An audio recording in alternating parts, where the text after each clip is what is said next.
Christmas মানেই fruit cake, আর ক্রিসমাসে fruit cake তৈরি হবে না এরকম তো হতেই পারে না। তাই আজকে বাড়িতে বানালাম ক্রিসমাসের ফ্রুট কেক। ট্রেডিশনালি ক্রিসমাসে যে ফ্রুট কেকটা তৈরি করা হয় সেটা সাধারণত রাম দিয়ে তৈরি করা হয়, তবে আজকের ফ্রুট কেকটা আমি বানিয়েছি একদম এগলেস, আর এতে কোনো রকম রামের ব্যবহারও নেই। কেকটা তৈরি হবে একদম সফট আর loaded with dry fruits and nuts. তাহলে চলুন শুরু করা যাক আজকের ভিডিও, আর দেখে নিন কিভাবে আমি রাম ছাড়া এবং ডিম ছাড়া ফ্রুট কেকটা তৈরি করেছি।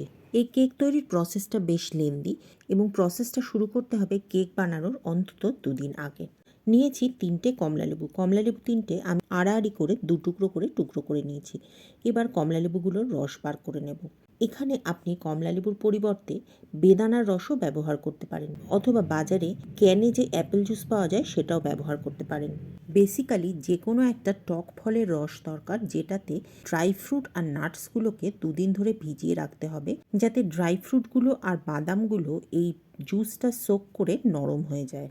আমি ডাইরেক্টলি একটা বাটির উপর ছাঁকনি বসিয়ে সেই ছাঁকনির ওপরে ফলের রসটা বার করে নিচ্ছি। তবে আপনি চাইলে জুসারে জুসটা বার করে তারপরে ছেঁকে নিতে পারেন, তাতেও কোনো অসুবিধা হবে না। কমলালেবুর জুসটা ভালো করে বার করে নিয়ে এবারে এর মধ্যে মিশিয়ে দেব কিছু ড্রাই ফ্রুটস। নিয়েছি আমন্ড বাদাম, কাজু বাদাম, কিশমিশ আর চেরি। সব কিছুই আমি ভালো করে কুচিয়ে নিয়েছি। এবারে এর মধ্যে মিশিয়ে দেব কিছু টুটি ফ্রুটি। জেনারেলি এই কেকের মধ্যে খেজুর আর আখরোট অবশ্যই দেওয়া হয়, কিন্তু আমার কাছে আজকে যেহেতু ছিল না, আমি সেই জন্য সেই দুটো মেশাইনি। এবার এইভাবে এটাকে রেখে দেব 2 দিনের জন্য ফ্রিজের মধ্যে। ফিরে এলাম 2 দিন বাদে। 2 দিন বাদে এবার কেকটাকে তৈরি করে নেব। প্রথমেই করে নেব আরও কিছু প্রিপারেশন।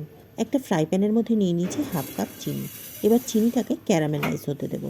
চিনিটা দিয়ে লো ফ্লেমে বসিয়ে রাখবো যতক্ষণ না পর্যন্ত চিনিটা ক্যারামেলাইজ হওয়া শুরু হচ্ছে। চিনিটা যখন সাইড থেকে বাদামি রং ধরতে শুরু করবে, অর্থাৎ ক্যারামেলাইজ হতে শুরু করবে, তখন এটাকে আস্তে আস্তে নাড়িয়ে সমস্ত চিনিটাকে গলিয়ে নিতে হবে। এবারে লো ফ্লেমে নাড়াচাড়া করে পুরো চিনিটাকে ক্যারামেলাইজ করে নিতে হবে। দেখুন আমি তুলে দেখিয়ে দিচ্ছি কীরকম স্মুথ তৈরি হয়েছে। একদম স্মুথ যখন তৈরি হয়ে যাবে তখন এর মধ্যে মিশিয়ে দেবো 1/4 কাপ জল। জলটা উষ্ণ গরম জল দিতে ভালো হয়। জলটা দিলে দেখবেন চিনির এই ক্যারামেলটা আবার কনসেন্ট্রেট হয়ে যাবে, অর্থাৎ এক জায়গায় মিশে একদম শক্ত হয়ে যাবে। তবে ঘাবড়াবার কিছু নেই, জল দিয়ে আবার ধীরে ধীরে কিছুক্ষণ জাল দিলে পরেই দেখবেন এটা একদম মধুর মতো সুন্দর একটা কনসিস্টেন্সি চলে আসবে, আর রঙটাও একদম মধুর মতো হয়ে যাবে। ঠিক এই রকম পাতলা একটা ক্যারামেলই আমাদের দরকার এই কেকটা তৈরি করার জন্য। দেখুন চিনিটা কীরকম মাঝখানে তলা পেকে গেছে, তবে ভয় পাওয়ার কিছু নেই। এরকম ধীরে ধীরে ঘুরিয়ে ঘুরিয়ে নাড়াচাড়া করতে করতে দেখবেন চিনিটা একদম গলে যাবে। দেখুন ক্যারামেলটা সুন্দরভাবে তৈরি হয়ে গেছে। এবার ক্যারামেলটাকে একটা বাটির মধ্যে ঢেলে ঠান্ডা করে নেব। দেখুন ক্যারামেলটা কত সুন্দর একদম মধুর মতো রং হয়েছে, আর এটা ঠান্ডা হওয়ার পর এর কনসিস্টেন্সিটাও একদম মধুর মতো হয়ে যাবে। তৈরি করে নেব কিছু মশলা। ক্রিসমাস কেকে কিন্তু বেশ কিছু মশলার ব্যবহার করা হয়ে থাকে। নিয়েছি দারচিনি, লবঙ্গ, এলাচ, গোলমরিচ, জায়ফল, আর নিয়েছি 1 টুকরো শুকনো আদা। সমস্ত কিছু এবার সামান্য একটু চিনি দিয়ে মিহি করে গুঁড়ো করে নেব। এবার বানিয়ে নেব কেকের ব্যাটারটা। একটা বড় মিক্সিং বোলের উপরে একটা ছাঁকনি রেখে আমি একেবারেই কাজগুলো সারছি। নিয়েছি 1 কাপ ময়দা, আর তার সাথে 2 টেবিল চামচ আরও ময়দা আমি যোগ করেছি। এবারে ময়দাটা খুব ভালো করে চেলে নেব। এবারে যে মশলাটা তৈরি করে রেখেছিলাম সেটা এর মধ্যে মিশিয়ে দিচ্ছি। মশলা আর ময়দাটা খুব ভালো করে একবার নাড়াচাড়া করে মিশিয়ে নেব, যাতে মশলার ফ্লেভারটা সব জায়গায় খুব ভালো করে মিশে যায়। 2 দিন আগে কমলালেবুর রসে যে ড্রাই ফ্রুটগুলো ভিজিয়ে রেখেছিলাম, এবার সেই বোলটা আমি নিয়ে নিয়েছি। এর মধ্যে মিশিয়ে দেবো 1/3 কাপ রিফাইন্ড অয়েল। আপনি এর বদলে মাখনও দিতে পারেন। মাখনটা দিলে মাখনটা একদম গলিয়ে দেবেন। আমার কাছে আজকে সল্টেড বাটার ছিল, বাট সল্টেড বাটার দিলে পরে কেকের টেস্টটা ভালো আসবে না, সেই জন্য আমি সল্টেড বাটারের বদলে এখানে রিফাইন্ড অয়েল ব্যবহার করেছি। তেলটা কমলালেবুর রসের সাথে খুব ভালো করে মিশিয়ে নিয়ে এবার এই সমস্ত মিশ্রণটা দিয়ে দেবো ময়দার মিশ্রণে। এবারে কমলালেবু মিশ্রণ দিয়ে ময়দার মিশ্রণটাকে খুব ভালো করে মিশিয়ে নিতে হবে।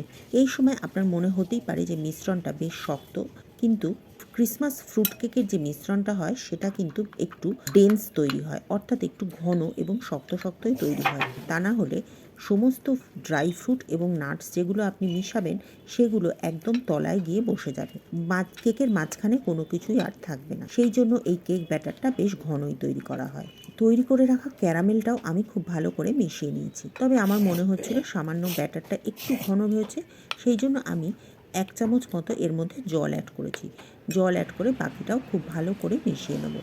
জল যদি দিতে না চান তার বদলে আপনি এখানে জাল দেয়া এবং ঠান্ডা করে রাখা দুধ এর মধ্যে ব্যবহার করতে পারেন। আর মেশানোর সময় খেয়াল রাখবেন একই ডাইরেকশনে সমস্ত কিছু মেশাতে হবে।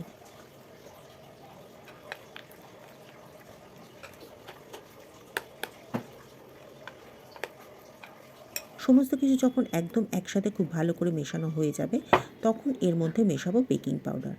বেকিং পাউডারটা দেখুন আমি কিভাবে নিচ্ছি, একদম একটা চামচ মেপে ঠিক 1 চামচ বেকিং পাউডার নেব।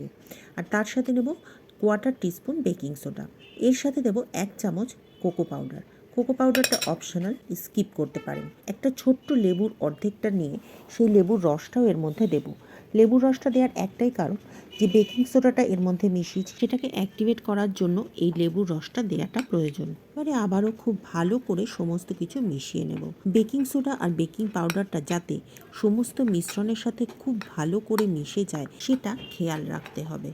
তা না হলে পরে কেকটা একটা দিকে ভালো করে বেক হবে, আরেকটা দিকে বেক হবে না। মিশ্রণটা তৈরি হয়ে গেছে, এবার মিশ্রণটা বেক করব যেই পাত্রে সেই পাত্রের মধ্যে ঢেলে নিচ্ছি। যে পাত্রে বেক করব সেই পাত্রটা কিন্তু আগে থেকেই আমি রেডি করে রেখেছিলাম। সমস্ত মিশ্রণটা পাত্রের মধ্যে দিয়ে পাত্রটাকে দুবার ট্যাপ করে নেব যাতে ভেতরে থাকা হাওয়াটা বেরিয়ে যায়।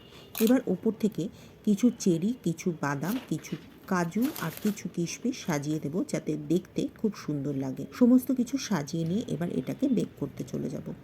আমি একটা পাত্রকে আগে থেকে প্রিহিট করার জন্য বসিয়ে রেখেছিলাম। 10 মিনিট প্রিহিট করে নিয়েছিলাম একদম হাই ফ্লেমে। এবারে কেকটাকে বেক করব ছোট বার্নারে একদম লো ফ্লেমে 1 ঘন্টার জন্য। ঢাকনায় যদি কোনো ছিদ্র থাকে সেটাকে আটকে দেবেন। 1 ঘন্টা পরে চেক করে দেখে নেব যে কেকটা তৈরি হয়েছে কিনা। দেখুন পুরিতে একটু কেক লেগে নেই। এবার কেকটাকে বার করে ঠান্ডা করে নেব। কেকটা আমি বেক করেছিলাম সকালবেলা, এখন বিকেলবেলায় আমি কেকটাকে ডিমোল্ড করে নেব। কেকটা একদম ঠান্ডা হয়ে গেছে এবং আমি কাছ থেকে আপনাদের দেখিয়ে দিচ্ছি। দেখুন কেকটা কত সুন্দর তৈরি হয়েছে আর দেখতে কতটা দারুণ লাগছে।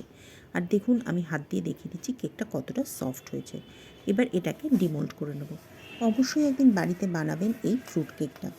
কত সুন্দর, না বানিয়ে খেলে আপনি বুঝতেই পারবেন না যে এই ফ্রুট কেকটা এতটা টেস্টি তৈরি হয়। আর বাড়িতে যদি কোনো গেস্ট আসে তাকে খাওয়ালে সেও বুঝতে পারবে না যে এটা দোকান থেকে কেনা নয়। প্রতিটা স্টেপ ফলো করে যদি আপনি বানান তাহলে দেখবেন আপনার বানানো এই এগলেস এবং রামলেস ফ্রুট কেকটাও তৈরি হবে খুব টেস্টি আর খুব সফট। আর বাড়িতে যদি কোনো গেস্ট আসে তাকে খাওয়ালে সে বুঝতেই পারবে না যে এটা আপনি দোকান থেকে কিনে আনেননি। রেসিপি ভালো লাগলে একটা লাইক, শেয়ার আর কমেন্ট করার অনুরোধ রইল। আর চ্যানেলে নতুন হলে চ্যানেলটি সাবস্ক্রাইব করে পাশে থাকা বেল বাটনটি ক্লিক করে দেবেন। এতে সমস্ত ভিডিও নোটিফিকেশান আপনার কাছে পৌঁছে যাবে। এবার দেখুন কেকটা আমি কেটে দেখিয়ে দিচ্ছি কেকটা কতটা সফট তৈরি হয়েছে। দেখুন কেকটা কতটা সফট তৈরি হয়েছে। অবশ্যই একদিন বাড়িতে বানাবেন। আর প্রতিটা স্টেপ যদি ফলো করে বানান তাহলে আপনার ক্রিসমাস কেকটাও তৈরি হবে একদম পারফেক্ট। নতুন বছর সকলের ভালো কাটুক। Merry Christmas.